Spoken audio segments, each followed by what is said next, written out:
Hi. In this video, I'm going to show you how to use yet another mail merge to send emails with varied bits of information to groups of recipients. In this example, I'm going to be sending out to the parents the student email and Gmail password so their kids can log in at home. So in my email, what I've done is I've drafted the email that I want, and you can see right here that I put in what is called a placeholder. And this placeholder needs to match exactly the column header on the spreadsheet. So I have the first name, the student email, and the password.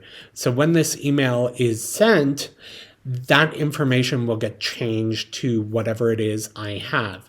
So to run this, I'm going to go back into my spreadsheet. I'm going to go into add-ons. I'm going to go into yet another mail merge, and I'm going to start mail merge.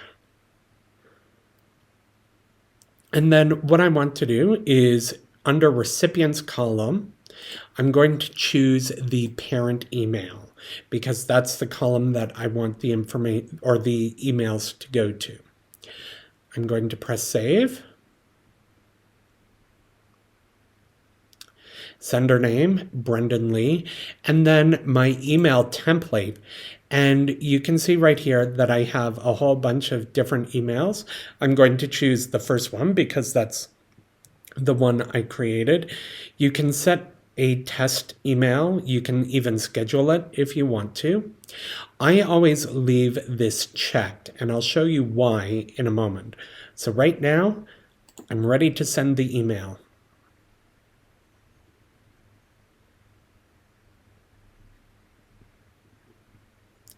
Close, and you can see that a new column has emerged called merge status, and you can see that it's an email has been sent.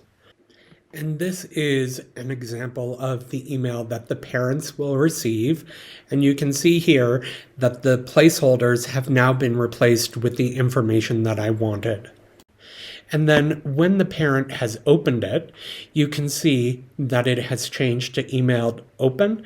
And I can easily see a report right here of which ones have opened, which ones have clicked, which ones have responded, which ones bounced. I'm also going to go into my merge status, and I'm just going to type in Gmail accounts. And that way I know what that email was about. If I want to do another mail merge, I would just duplicate the sheet and delete the merge status so I have a clean slate.